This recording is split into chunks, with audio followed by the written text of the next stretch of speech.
உங்ககிட்ட ஒரு கொஸ்டின் கேட்கணும். நீங்க விளையாடின முதல் ஸ்போர்ட்ஸ் என்ன ஸ்போர்ட்ஸ்? ஸ்ட்ரீட்டில் கிரிக்கெட் விளாண்டுருக்கோம். எங்கள் ஃபாதரே வந்து நீங்கள் ப்ரெஷரைஸ் சுச்சுவேஷன்ஸில் எப்படி ஹேண்டில் பண்ணுங்க? 14 வயசுலேயே அரசியலில் இறங்கிட்டேன். அப்போலேருந்து எனக்கு டென்ஷன் தான். டி ராஜேந்திர சன் இருக்கார், அவர் சிலம்பரசன், அவர் ஆப்போசிட் டீம் விளையாண்டார். கவர்மெண்ட் எப்படி இன்னும் நல்லா இருக்கும் அப்படிங்கிற யோசனை கூட நீங்கள் சொல்லலாம். யாரும் பயப்படாமல் கூச்சப்படாமல் சொல்லுங்கள். அக்வாட்டிக் ஸ்டேடியம் மட்டும் எல்லா டிஸ்ட்ரிக்ட்லேயும் கொஞ்சம் நிச்சயமாக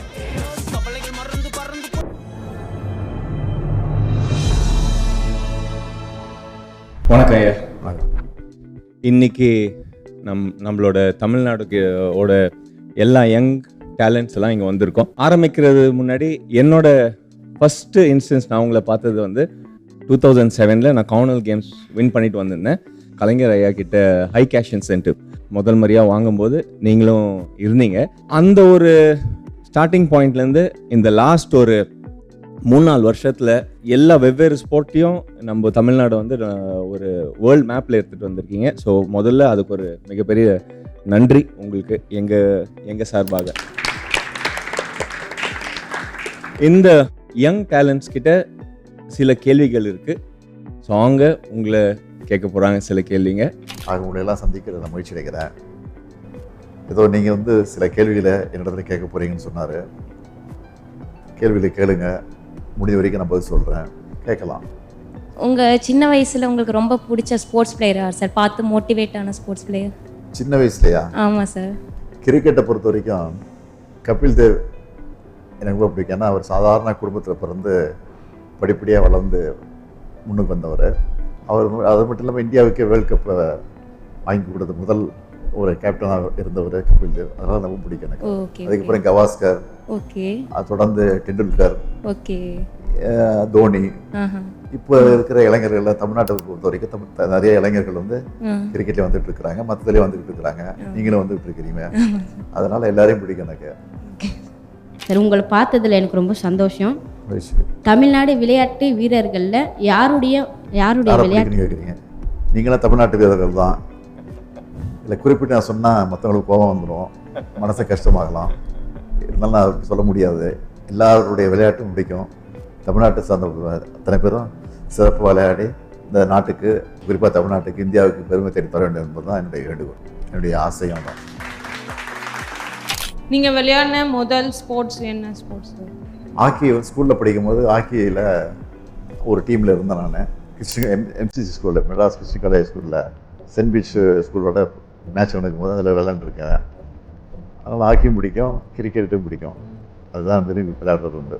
வணக்கம் ஐயா, என் பேர் காசிமா. நான் சென்னையில் second year Justice Basheer Syed Ahmed காலேஜில் படித்தேன். 23 நான் வந்து 2024 6th வேர்ல்ட் கப் கேரம் டோர்னமெண்ட்டில் 3 கோல்டு மெடல் வின் பண்ணியிருக்கேன். இந்தியாவுக்கும் தமிழ்நாட்டுக்கும் சென்னைக்கும் பெருமை சேர்த்து கொடுத்தது ரொம்ப ஹாப்பியாக இருக்குது. எனக்கு 2 நாள் தான் இருந்தது போகிறதுக்காக. எங்கள் அப்பா ஒரு ஆட்டோ டிரைவர், அந்த நேரத்தில் எனக்கு கட்ட முடியல. அந்த நேரத்தில் சாம்பியன் ஃபார்ம் SDITயில் அப்ளை பண்ணி 1 டே கூட ஆகலை. எனக்கு 1.5 லட்ச ரூபா கொடுத்து அமெரிக்காவுக்கு போக வச்சுருந்தீங்க. போயிட்டு வந்ததுக்கு அப்புறமாவும் எனக்கு ஊக்கத்தொகையாக 1 கோடி ரூபா கொடுத்துருக்கீங்க. நீங்கள் வாழ்த்தலைன்னா நான் எங்கள் அப்பா இன்னைக்கு வரைக்கும் ஒரு ஆட்டோ டிரைவராக தான் இருந்திருப்பார். நாங்களும் வெளி உலகத்துக்கு தெரிய வந்திருக்க மாட்டோம் சார். ஒரு சட்டசபையில் வந்து நீங்கள் சொல்லியிருந்தீங்க சார், 1 காசிமா இல்லை 100 காசிமா உருவாக்கணும்ன்ட்டு. இந்த வருஷம் கீர்த்தனா வந்து எங்கள் கிளப்பில் 13 வருஷமாக ப்ராக்டிஸ் பண்ணி 3 கோல்டு மெடல் வின் பண்ணியிருக்காங்க. இந்த மாதிரி நாங்கள் வின் பண்ணிட்டு வந்ததுக்கு காரணம் நீங்கள் தான். நீங்கள் வந்து என்னை வெளி உலகம் தெரிஞ்சதுனால இன்னைக்கு என்னுடைய ஸ்டோரி வந்து ஒரு மூவியாக வந்து ரிலீஸ் ஆக போகுது சார். இந்த கேரம் குயின் சொல்லிட்டு என்னுடைய மூவி வந்து இப்போது போயிட்டுருக்கு. இது வந்து ரொம்ப ஹாப்பியாக இருக்குது சார். கண்ணகி நகரில் கார்த்திகா வந்து சொல்லியிருந்தாங்க, அந்த ஏரியா தான் என்னன்ட்டு தெரியாது. இன்னைக்கு வந்து கண்ணகி நகர்னாலே கார்த்திகான்னு சொல்லிட்டு தெரிய வச்சுருக்கீங்க. இது யாருமே இல்லை அப்படின்ட்டு இருந்த நேரத்தில் இப்போ வந்து நீங்கள் இருக்கீங்க, நாங்கள் வின் பண்ணுவோம்னு சொல்லிட்டு எல்லாருமே போயிட்டுருக்காங்க. கண்டிப்பாக நாங்களும் வந்து அடுத்த வர வேர்ல்ட் கப்லேயும் வந்து கண்டிப்பாக தமிழ்நாட்டு சார்பாகவும் சென்னை சார்பாகவும் நாங்கள் கண்டிப்பாக வின் பண்ணிட்டு வருவோம் சார். ரொம்ப நன்றி சொல்லிக்கிறோம். நீங்கள் ஃபன்னாக ஜாலியாக ஃபன் கேம்ஸ் இல்லை ஏதோ ஜாலியாக ஹாபி மாதிரி விளையாடுறது யார் கூட சார் விளையாடுங்க? இப்போ விளையாடுறதுக்கு வாய்ப்பு இல்லை, ஆனால் வாய்ப்பு கிடைச்சா விளையாடுவேன். அது சிந்தனை கிடையாது. அது ரொம்ப ஆசை எனக்கு. எங்கேயாவது ரோட்டில் கிரிக்கெட் விளையாட பார்த்தா நானே போய் பேட்டை பிடிச்சி அவங்கள விளையாண்டுட்டு வந்திருக்கிறேன். நான் சின்ன பிள்ளையா ஸ்கூலில் படிச்சுட்டு இருக்கும்போது ஸ்ட்ரீட்டில் கிரிக்கெட் விளையாண்டுருக்கோம். எங்கள் ஃபாதரே வந்து கிரிக்கெட் விளையாண்டுருக்காரு, தலைவரே. அவருக்கு நம்ம போலியெல்லாம் போட்டிருக்கேன். நான் வந்து போலர், எனக்கு அதில் ஆஃப் ஸ்பின் தான் நல்லா போடுவேன் நான். அது மட்டும் இல்லாமல் ஸ்கூலில் படிக்கும்போது பார்த்தீங்கன்னா புக் கிரிக்கெட் விளையாடுவோம். நீங்கள் பார்த்துருப்பீங்க, அந்த புக்கு பேஜ் திருப்பும் போது 6 56 6 சிக்ஸரு 4 ஒரு 0 வந்து அவுட்டு. உங்களுக்கு தெரியும், எனக்கு பல பேர் தெரிஞ்சிருக்கும். அந்த மாதிரி விளையாண்டுருக்கோம். கிளாஸ் நடந்துகிட்டு இருக்கோம், நான் பாட்டு பசங்க விளையாண்டுட்டு போதேன். அதெல்லாம் ஞாபகம் வரும் எனக்கு. கிரிக்கெட் அந்த அளவுக்கு பைத்தியமாக இருந்தவங்க நான் கிரிக்கெட்டில். Actors, cinema actors cricket match போட்டு சேப்பாக்கில் அதுக்கு நடந்த மேட்ச்சில் நான் கலந்துக்கிட்டப்போ நான் என்னோட டீமில் எங்கள் சினிமா நடிகர் டீமில் வந்து நான் வந்து போலராக என்னை செலக்ட் பண்ணியிருந்தாங்க. 3 விக்கெட் எடுத்தப்போ. அப்படியா சார்? ஆமாம். அதை பற்றி கொஞ்சம் ஏதாவது சொல்லுங்கள் சார். டி ராஜேந்திர சன் இருக்கார், அவர் சிலம்பரசன். அவர் ஆப்போசிட் டீம் விளையாண்டாரு. நடிகர் நெப்போலியன் விக்கெட்டு, இன்னொருத்தர் சரியாக போல 3 விக்கெட் எடுத்தாங்க. எல்லாம் ஆஃப் பிரேக் போட்டு தான் எடுத்தேன். ரொம்ப நல்லா சார். அடுத்த 10 ஆண்டு காலத்தில் தமிழ்நாடு விளையாட்டுத்துறை எந்த நிலையில் இருக்கும்னு நினைக்கிறீங்க? இப்போ வந்து நான் என்னுடைய தலைமையில் ஆட்சிக்கு வந்து 4 வருஷம் ஆச்சு. இந்த ஆட்சிக்கு வந்ததுக்கு பிறகு எல்லா துறையிலையும் இன்றைக்கி வந்து முன்னேறிட்டு வரோங்கிறது உங்களுக்கே தெரியும். எல்லா துறையும், குறிப்பாக கல்வித்துறை, அதே மாதிரி இன்றைக்கி விளையாட்டுத்துறையிலையும் எல்லா மாநிலத்தையும் மிஞ்சக்கூடிய அளவுக்கு நம்ம வந்துகிட்டு இருக்கிறோம். அதனால தான் விளையாட்டுத்துறைக்காக உதயநிதியை வந்து நான் அமைச்சராக்கி அவர் வந்து இதில் இன்ட்ரெஸ்ட் காட்டி அவர் நல்லா ஸ்பீடாக பண்ணிகிட்டு இருக்காரு. உங்களுக்கே தெரியும், நல்ல பாராட்டு அவர் வாங்கிட்டு இருக்காரு. தொடர்ந்து அவர் துணை முதலமைச்சர் அவரை அந்த பொறுப்பையும் கொடுத்துருக்குறோம். அதனால் இப்போ எல்லா ஸ்டேட்டோட தொடர்பு கொண்டு, ஸ்டேட்டோட மட்டும் இல்லை, வெளிநாட்டில் இருக்கிற அந்த விளையாட்டுத்துறையோட தொடர்பு கொண்டு இன்றைக்கி வெளிநாட்டில் சார்ந்த ஹாக்கி மேட்ச் நடக்குது, வெளிநாட்டில் வந்து கலந்துக்கிறாங்க. அதனால் இப்போ சிறப்பாக வந்துக்கிட்டு இருக்கு இந்த ஆட்சியை பொறுத்த வரைக்கும். இது தொடரும் என்ற நம்பிக்கை எனக்கு இருக்குது. நீங்கள் ப்ரெஷரைஸ் சுச்சுவேஷன்ஸில் எப்படி ஹேண்டில் பண்ணுவீங்க? நான் வந்து 14 வயசுலேயே அரசியலில் இறங்கிட்டேன். அப்போலேருந்து எனக்கு டென்ஷன் தான். அப்போலேருந்து ஏதாவது ஒரு டென்ஷனான செய்தி வந்துட்டு இருக்கான். அதனால் பழகி போச்சு எனக்கு. அதனால் அதை பற்றி கவலைப்படுறதில்லை. நான் பாட்டுக்கு போயிட்டுருக்கிறேன். இல்லை அந்த ப்ரெஷர் வரும்போது புக் எடுத்து படிக்க ஆரம்பிச்சுப்பேன், டிவி பார்ப்பேன், ரேடியோ கேட்பேன், பாட்டு கேட்பேன். அப்படி இல்லைன்னா நடந்து வாக்கிங் பண்ண ஆரம்பிச்சிடுவேன். இதுதான் எனக்கு. வணக்கம் சார், என் பேர் மனோஜ். நான் மதுரை மாவட்டத்துலேருந்து வரேன். நான் இப்படி மாற்றுத்திறனாளியாக பிறந்துட்டேன்னு எங்கள் ஊர்லேயும் எங்கள் ஸ்கூல்லேயும் எங்கள் டீச்சர் யாருமே எனக்கு எந்த விளையாட்டு போட்டிக்குமே அலோவ் பண்ண மாட்டாங்க. இவனுக்கு அடிபட்டுரும், வந்தால் கீழே விழுந்துருவான், ஸோ அதுக்கு நம்ம தான் பொறுப்பேற்றுக்கிறோம்ட்டு என்னை ஒதுக்கி தான் வச்சுருந்தாங்க. ஸோ நம்ம குறையா பிறந்துட்டோம், நீ நம்ம ஒன்றும் பண்ண முடியாது, இதை வச்சு நம்ம எப்படி நம்ம முன்னேற போகிறோம்னு நினச்சி நானாகவே தான் ப்ராக்டிஸ் பண்ணிக்கிட்டு இருந்தேன். ஸோ அப்படி ப்ராக்டிஸ் பண்ணிக்கும்போது 2011 எனக்கு ஒரு வாய்ப்பு கிடச்சிச்சு. மாற்றுத்திறனாளிக்கும் தனி விளையாட்டு போட்டின்னு ஒரு வாய்ப்பு கிடச்சி. ஸோ அதில் பார்ட்டிசிபேட் பண்ணி நான் கோல்டு மெடல் பண்ணேன். ஸோ அதிலிருந்து இப்போ வரைக்கும் நான் தான் நேஷ்னல்ஸ்லேயே ஷார்ட் புட்டில் கரண்ட் நேஷ்னல் ரெக்கார்டு ஹோல்டரு. 2023 ஜெர்மனிக்கு போகிறதுக்கு வாய்ப்பு கிடச்சிச்சு. பட் எனக்கு போகிறதுக்கு நிதி இல்லை. அப்போ நம்ம எம்எஸ்ஆர்ட்ட போய் ஒரு ரெக்வஸ்டேஷன் வச்சோம், சார் இப்படி நாங்கள் போகிறோம் சார்னா. அவர் உடனே நம்ம டெப்டி சிஎம் சார்ட்ட சொல்லி 2 நாளில் எங்களுக்கு அமௌண்ட் சேங்ஷன் பண்ணி கொடுத்துட்டாங்க சாம்பியன்ஷிப் ஃபவுண்டேஷன்லேருந்து. அதுலேருந்து சாம்பியன்ஷிப் ஃபவுண்டேஷன் மட்டும் 22 லட்ச ரூபா கேஷ் வாங்கியிருக்கேன். உண்மையிலே இந்த கவர்மெண்ட் ரொம்ப சிறப்பாக பண்ணிகிட்டு இருக்காங்க. ஸ்போர்ட்ஸ்லாம் என் லைஃப் ரொம்ப மோசமான நிலைமையில தான் போயிருக்கோம். இந்த ஸ்போர்ட்ஸ்னால தான் எனக்கு ஒரு லைஃப்பில் அடுத்த விஷயன்றது ஜாபும் கொடுத்துட்டாங்க. அப்புறம் கல்யாணமும் நடந்துச்சு. அந்த கல்யாணத்துக்கும் நம்ம டெப்டி சிஎம் சார் வந்து என் வீட்டுக்கே வந்து என் கல்யாணத்தையும் அவர் வீட்டு கல்யாணம் மாதிரி நடத்தி கொடுத்தாங்க. இப்போ பெண் குழந்தை பிறந்திருக்கு சார். எங்கள் ஊர் சைட்லாம் பெண் குழந்தைன்றது பிறந்தோம்னா ஒரு மாதிரி தான் பார்ப்பாங்க, ஏன் பெண் குழந்தைன்னு நினைப்போம். ஆனால் வெல்லும் பெண்கள் நிகழ்ச்சியை பார்த்து உண்மையில் ரொம்ப சந்தோஷமாக இருந்துச்சு. இப்போ நான் எங்கள் ஊரில் போய் சொல்லுவேன், எனக்கு உண்மையில எங்கள் கவர்மெண்ட் என்னை பார்த்துக்கோ, என் பொண்ணை பார்த்துக்கணுன்றதை நான் தைரியமாக போய் சொல்லுவேன். நான் இது வரைக்கும் இந்த கவர்மெண்ட்லேருந்து மட்டுமே 50 லட்ச ரூபா ஹை கேட்ச் இன்சென்டிவ் மட்டும் வாங்கியிருக்கேன். அது மட்டும் இல்லாமல் எனக்கு இந்த கவர்மெண்ட் வந்து 3% ஸ்போர்ட்ஸ் கோட்டாலே அப்பாயின்மெண்ட் போட்டு கொடுத்துருக்காங்க. உண்மையிலே எனக்கு ரொம்ப சந்தோஷமாக இருக்குது சார். கல்வியில் சிறந்த தமிழ்நாட்டில் பேசுனீங்களா? ஆமாம் சார், நான் தான் சார். உங்களுக்கு தோனி சார் கிட்ட பிடிச்ச குவாலிட்டி என்னங்க சார்? தோனிக்கிட்டயா? ஆமாங்க சார். தோனியுடைய கேப்டன்ஷிப் ரொம்ப பிடிக்கும். காரணம் வந்து ரொம்ப ஸ்மைலாக, ஸ்வீட்டாக, ஸ்மார்ட்டாக, சைலண்ட்டாக, எந்த வித டென்ஷன் ஆகாமல் அவர் கேப்டன்ஷிப் பண்ணுறாரு பாருங்க, அது ரொம்ப பிடிக்கும். ஒரு பெரிய வழிகாட்டியாக இருக்கிறார். இவ்வளோ வயது கடந்து போனாலும் இன்னும் அவர் வந்து விளையாடணும் அப்படின்னு சில ரசிகர்கள் வந்து ஆர்வத்தோடு காத்துட்ருக்காங்க பாருங்க, அதுதான் காரணம். ஸோ இப்போது தோனி சார் வந்து உங்களோட கம்பேர் பண்ண முடியுமா சார்? என்னுடைய அந்த கூல்னஸ், காம்னஸ் முயற்சி பண்ணலாமே தவிர கம்பேர் பண்ண முடியாது. முயற்சி பண்ணலாம். அவர் பண்ணுறாரு சார். இல்லை அவர் மாதிரி இருக்கணும் நான் முயற்சி பண்ணாங்க, நான் பண்ணுறேன். சோஷியல் மீடியாவில் நாங்கள் நிறைய நான் பர்சனலாக நிறையா பார்க்குறது என்னென்னா, இப்போ இந்தியாவோ இல்லை ஏதாவது பெரிய லெவல் பிளேயரோ ஏதாவது டோர்னமெண்ட் வின் பண்ணிட்டு வந்தாங்கன்னா ஃபஸ்ட்டு நீங்கள் தான் வந்து முன்னுக்கு வந்து அப்ரிஷியேட் பண்ணுறீங்க. அந்த மாதிரி உங்களுக்கு இன்ட்ரெஸ்ட் எங்கேருந்து சார் வந்துச்சு, எப்போ வந்துச்சு? அதாவது அரசின் சார்பில் கவர்மெண்ட் வந்து நீங்கள் போய் பல்வேறு மாநிலங்களில் பல விளையாட்டு போட்டிகளில் கலந்துக்கணும்னு சொல்லி அதுக்காக செலவு பண்ணி அது உங்களை ஊக்கப்படுத்துறதுக்கு உற்சாகப்படுத்தி அனுப்பிச்சி வைக்கிறோம், ட்ரைனிங்க்கு அனுப்புகிறோம். அதெல்லாம் பண்ணிட்டு நீங்கள் வரும்போது ஜெயிச்சுட்டு வரும்போது எனக்கு அதோட வேறு மகிழ்ச்சியாக இருக்குது. அந்த மகிழ்ச்சியை பகிர்ந்துக்கிறதுக்கு தான் உடனடியாக மெசேஜ் போடுறோம், ட்விட்டரில் போடுறோம், அதுதான் வாழ்த்து சொல்கிறோம். இந்த டேர்மில் வந்து நிறைய ஸ்கீம்ஸ் நிறைய இன்க்ரீஸ் பண்ணியிருக்கீங்க சார். ஒலிம்பிக் லெவல், இன்டர்நேஷ்னல் லெவலில் விளையாடும்போது elite sports person scheme, memes வந்து நேஷ்னல் லெவலில் விளையாடுறாங்க, ஸ்டேட்டு டிஸ்ட்ரிக்டில் நல்லா விளையாடுறவங்க சாம்பியன்ஸ் டெவலப்மெண்ட் ஸ்கீம் சிடிஎஸ் அப்படின்ற இந்த 3 ஸ்கீம் இருக்குது. ஸோ என்னோட ட்ரீம் வந்து நம்ம தமிழ்நாட்டிலேருந்து ஒரு ஒலிம்பிக் மெடல் அங்கே அந்த 2036 கேம்ஸில் வரும்.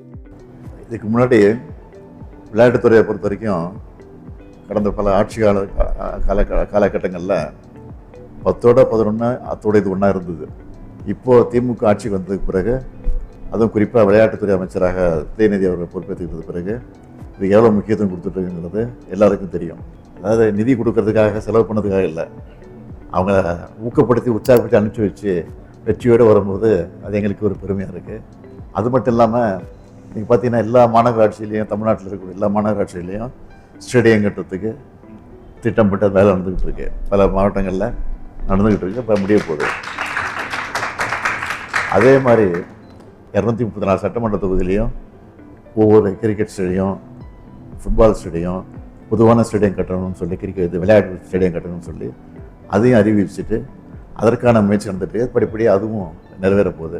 இதெல்லாம் நிறைவேற போது நிச்சயமாக தமிழ்நாட்டில் இல்லை, இந்தியாவிலே மட்டும் இல்லை, உலக அளவிலேயே இது ஒரு பெரிய அளவுக்கு நம்முடைய விளையாட்டுத்துறை இருக்குங்கிற நம்பிக்கை எங்களுக்கு இருக்குது. சார், நம்ம தமிழ்நாட்டில் நிறைய இன்டர்நேஷ்னல் லெவலில் டோர்னமெண்ட் நம்ம பண்ணிகிட்ருக்கோம். நிறைய பேர் சொல்கிறாங்க தமிழ்நாட்டில் நல்லா பண்ணிகிட்ருக்காங்க அப்படின்னு சொல்கிறாங்க. எப்படி சார் இதில் உங்களுக்கு இன்ட்ரெஸ்ட் வந்துச்சு பண்ணலாம் அப்படின்ட்டு? எல்லா துறையிலையும் நம்ம முன்னுக்கு வர மாதிரி இந்த துறையிலையும் முன்னுக்கு வரணுங்கிற ஆசை தான். அவங்களை நம்பி மக்கள் வந்து நம்ம இடத்துக்கு பொறுப்பை படைச்சிருக்கிறாங்க. அந்த மக்களுக்கு நம்ம நல்லது செய்யணும், திட்டங்களை கொண்டு வரணும், சாதனைகளை படைக்கணும். மற்ற மாநிலங்கள் நம்ம மாநிலத்தை பார்த்து பின்பற்றணும். நம்ம வந்து பல மாநிலங்கள் வந்து முன்னால் இருக்குது விளையாட்டுத்துறையில் அப்படிங்கிற போது நமக்கே ஒரு ஆதங்கம் ஏற்படுது. அந்த மாநிலம் நல்லா இருக்க, ஏன் நம்ம மாநிலம் வரக்கூடாது அப்படிங்கிற ஆதங்கம் வந்து ஆரம்பத்துலேருந்து எனக்கு உண்டு. அந்த அடிப்படையில் தான் அந்த உணவு வந்துச்சு. அந்த அடிப்படையில் தான் இன்றைக்கி வந்து செஞ்சுக்கிட்டு இருக்கோம். வணக்கம் சார். என்னோட கேள்வி என்னன்னா, இப்போ தமிழ்நாட்டில் இருக்கிற யங் ஸ்போர்ட்ஸ் பர்சனுக்கு ஒரு மெசேஜ் சொல்லணும்னா என்னங்க சார் சொல்லுவீங்க? நான் இப்போ இங்கே இந்த ஃபங்க்ஷன் வரும்போது பார்த்துட்டே வந்தேன். ஒரு 25 பேராவது ஃபோனை பார்த்துக்கிட்டே பிளாட்ஃபார்ம் நடந்து போயிட்டுருக்குறாங்க. அப்படிப்பட்ட இளைஞர்கள் வந்து அதில் அதிகம் கவனம் செலுத்துறதை விட ஓய்வு கிடைக்கிற போது, வாய்ப்பு கிடைக்கிற போது விளையாட்டுத்துறையிலையும் அதிக கவனம் செலுத்தணும் அப்படிங்கிறது ஆசை எனக்கு. நாங்கள் முழு அரசியல்வாதியாக நான் இருக்கிறேன், உங்களுக்கு தெரியும். இப்படிப்பட்ட அரசியல்வாதிகள் எத்தனையோ தோல்விகளை நாங்கள் சந்திச்சிருக்கிறோம். ஆக அந்த தோல்வியை கண்டு துவண்டு விடக்கூடாது. அந்த தோல்வியை படிக்கட்டாக நினச்சிக்கிட்டு நம்ம அதில் ஏறி தான் போயிட்டுருக்கணும். அது மாதிரி தான் விளையாட்டு வீரர்களை பொறுத்த வரைக்கும் ஏதாவது வெற்றி பெற முடியலையே அப்படிங்கிற ஆதங்கம் வந்துடக்கூடாது, ஏக்கம் வந்துடக்கூடாது. அதை விடாமுயற்சியாக நீங்கள் பண்ணி இந்த அளவுக்கு வெற்றி வந்திருக்கிறீங்க. அதே போல் மற்ற வீரர்களும், வரக்கூடிய விளையாட்டு வீரர்களும் அதையே பின்பற்ற வேண்டும் என்பதுதான் என்னுடைய ஆசை. நீங்கள் இவ்வளோ கேள்வி கேட்டீங்க, நான் உங்கள்கிட்ட 2-3 கேள்வி கேட்குறேன். ஒன்றும் பெரிய கேள்வி இல்லை. விளையாட்டு வீரர்களாக வரணுங்கிறதுக்கு என்ன அட்வைஸ் கொடுக்குறீங்க அந்த விளையாட்டு வீரர்களுக்கு? இந்த இடத்துக்கு நீங்கள் எப்படி வந்திருக்கிறீங்க, இதை வந்து நீ எப்படி மற்றவங்களுக்கு சொல்கிறீங்க? நான் 22 வருஷமாக ஃபுட்பால் விளையாண்டுருக்கேன். எனக்கு 11 வயசில் நான் ஸ்டார்ட் பண்ணேன். ஸ்கூல் பிடி டீச்சர்ஸுங்க தான் எனக்கு சொல்லிக் கொடுத்தாங்க. என்னோட கோச் மிஸ்டர் எஸ் மாரியப்பன், அவங்க தான் எனக்கு கோச் பண்ணாங்க. ஸ்கூல் பிடி டீச்சராக இருந்து சொல்லிக் கொடுத்தாங்க. ஆனால் இப்போ இருக்கிறது பார்த்தோன்னா ஒரு டிஸ்ட்ரிக்ட்லேயுமே நல்ல ஸ்டேடியம்ஸ் இருக்குது, நிறைய எக்ஸ்பீரியன்ஸ்டு கோச்சஸ் இருக்காங்க. அந்த மாதிரி இருக்கும்போது இந்த காலத்து பிள்ளைங்க ரெகுலர் ப்ராக்டிஸ் பண்ணுறது, டிசிப்ளினாக இருந்தால் ஒலிம்பிக்ஸில் வந்து நிறைய மெடல்ஸ் அடிக்கிறதுக்கான நிறைய வாய்ப்புகள் இருக்குது. அதுக்காக தான் நாங்கள் எல்லாருமே ரொம்ப ஆசைப்படுறோம் சார். இந்த யங்ஸ்டர்ஸ் வந்து இந்த ஃபோனை பார்த்து அதிலே டைம் வேஸ்ட் பண்ணி போயிட்டுருக்காங்க. அவங்களுக்கு என்ன அட்வைஸ் பண்ணுறீங்க? ஃபோன்லேருந்து நாங்கள் சின்ன வயசுலேருந்து என்னோட ரொட்டீன் எப்படி இருந்திருக்குன்னா, ஸ்கூலுக்கு போகணும், வந்துட்டு கிரவுண்டுக்கு போகணும், ப்ராக்டிஸ் முடிச்சுட்டு வரணும், அடுத்த நாள் ஹோம்ஒர்க் பண்ணுறது, திருப்பி காலைல எழுந்து ப்ராக்டிஸ் போகிறது, ஸ்கூலுக்கு போகிறது, இப்படி தான் என்னோடய ரொட்டீன் 13 வருஷமாகவே இருந்திருக்கு. ஸோ நம்ம ஒரு விஷயத்தை நினச்சி டெடிக்கேட்டடாக ஹார்ட் ஒர்க் பண்ணோன்னா கண்டிப்பாக அதை அச்சீவ் பண்ண முடியும். ஸோ நான் எல்லாருக்குமே அதான் சொல்ல விரும்புகிறேன். நீங்கள் எவ்வளோ ஸ்ட்ரகிள்ஸ் வந்தாலும் குவிட் பண்ணாமல் உங்கள் ட்ரீம்ஸை நோக்கி ஹார்ட் ஒர்க் பண்ணிகிட்டே இருங்க. கண்டிப்பாக ஒரு நாள் சக்ஸஸ் ரீச் பண்ணிடுவீங்க. இப்போ பண்ணியிருக்கிற அரசு கவர்மெண்ட் உங்களுக்கு இவ்வளோ சப்போர்ட்டாக இது பண்ணியிருக்கு. இதை விட நீங்கள் வேறு ஏதாவது அதிகமாக எதிர்பார்க்குறீங்களா? கவர்மெண்ட் இப்படி செஞ்சால் இன்னும் நல்லாயிருக்கும் அப்படிங்கிற யோசனை கூட நீங்கள் சொல்லலாம். யாரும் பயப்படாமல் கூச்சப்படாமல் சொல்லுங்கள். நீங்கள் பண்ணுற எல்லாமே உண்மையாகவே ரொம்ப நல்லா இருக்குங்க சார். எங்களுக்கு எல்லா ஸ்கீம்ஸுமே ரொம்ப அருமையாக பண்ணுறீங்க. இதுக்கு மேலே எதிர்பார்க்கறதுக்கு பண்ணிட்டு இருக்கிறத குறைகள் தான் சொல்லலாம். குறைகள்னு சொல்கிறதுக்கு எதுவும் இல்லைங்க சார். ஆக்சுவலாக அக்வாட்டிக் ஸ்டேடியம் மட்டும் எல்லா டிஸ்ட்ரிக்ட்லேயும் கட்டி நான் நிச்சயமாக சொல்கிறேன். அக்வாட்டிக்ஸ்லேயும் நல்ல ஒரு நம்ம அண்ணா சொன்ன மாதிரி நாங்கள் 36 ஒலிம்பிக்ஸில் நிச்சயமாக நாங்கள் மெடல் பண்ணுவோம் சார். நிச்சயமாக வரக்கூடிய காலகட்டத்தை பண்ணி கொடுப்போம், நம்பிக்கையோடு இருங்க. நோட் பண்ணி வச்சுங்க. Thank you sir. வணக்கம் சார், என் பேர் ஸ்ருதி, இன்டர்நேஷ்னல் பேஸ்கெட்பால் பிளேயர். என் சொந்த ஊர் மதுரை. எனக்கு அப்பா அம்மா இல்லை. அம்மா நான் 11th ஸ்டாண்டர்ட் படிக்கும் போது இறந்துட்டாங்க. அப்பா காலேஜ் ஃபஸ்ட் இயர் கோவிட் டைமில் இறந்துட்டாங்க. எனக்கு ஒரு செகண்ட் வேர்ல்டு அப்படியே நின்று ஃப்ரோஸ் ஆனால் எப்படி இருக்கும்? யாருமே இல்லை எனக்கு திரும்பி பார்க்க, ரிலேட்டிவ்ஸ்லேருந்து யாரும் இல்லை. ஹாஸ்பிட்டலில் நான் மட்டும் இருக்கேன். அம்மா செயின் அடகு வச்சு எல்லாமே கஷ்டப்பட்டு தான் நான் எங்கள் அப்பா இறுதி சடங்கு எல்லாமே முடித்தேன். எல்லாருமே அப்பா அம்மாவோட ஜாலியாக சந்தோஷமாக இருக்காங்க. ஆனால் எனக்கு மட்டும் ஏன் இந்த மாதிரி இருக்கணும், கஷ்டப்படுற மாதிரி இருக்கே அப்படின்னு ஒரு டைமும் ஃபீல் பண்ணுவேன்.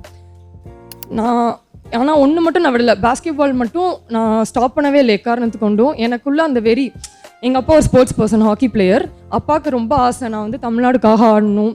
ஆப்வியஸாக தெரியும் மதுரையில் ரொம்ப லோ இதில் வர்றோம் நாங்கள், இதெல்லாம் எங்கே சாதிக்க போகுதுன்னு நிறையா பேர் என்னை பார்த்து பேசினாங்க. சென்னை வந்தேன்.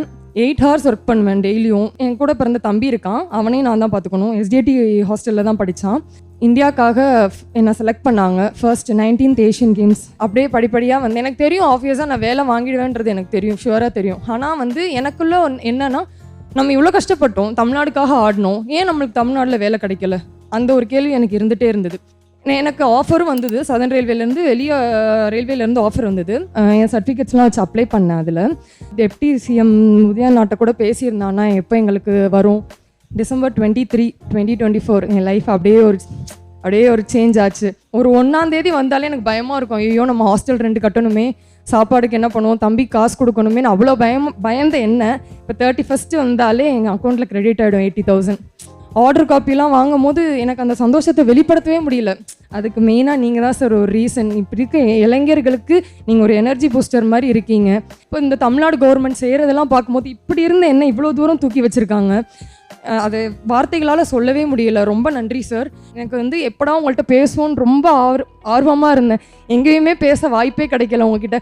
உதயநிதி அண்ணா வந்திருந்தாலுமே எனக்கு அவ்வளோ சந்தோஷமாக இருந்திருக்கும். அவரும் இல்லை, பட் ஆனால் நீங்கள் கண்டிப்பாக அவருக்கும் நான் நன்றி சொன்னேன்னு சொல்லிவிடுங்க சார். எல்லாமே இந்த வாய்ப்பு கொடுத்த அனைத்து நல்ல உள்ளவங்களுக்கும் நன்றி சார். எல்லாரையும் சந்திச்சதில் நான் மிகுந்த மகிழ்ச்சி அடைகிறேன், பெருமைப்படுறேன். நீங்கள் தான் இன்றைக்கி விளையாட்டு வீரர்களாகவும் வீராங்கனைகளாகவும் உருவாகி பல்வேறு சாதனைகளை புரிந்து தமிழ்நாட்டுக்கு, இந்தியாவுக்கு பெருமை சேர்த்த வகையில் நம்முடைய விளையாட்டுப் போட்டிகளை பங்கேற்று வெற்றியை தேடி தந்திருக்கீங்க. நீங்கள் உலக அளவில் விளையாட்டுத்துறையில் தமிழ்நாடு முன்னணி இருக்குங்கிற பேர் வந்தால் அது எனக்கு மட்டும் இல்லை, தமிழ்நாட்டுக்கு உங்களுக்கும் பெருமை தான். அந்த பெருமைக்காக நான் காத்துக்கிட்டு இருக்கிறேன். வரும் நம்பிக்கை எனக்கு இருக்குது.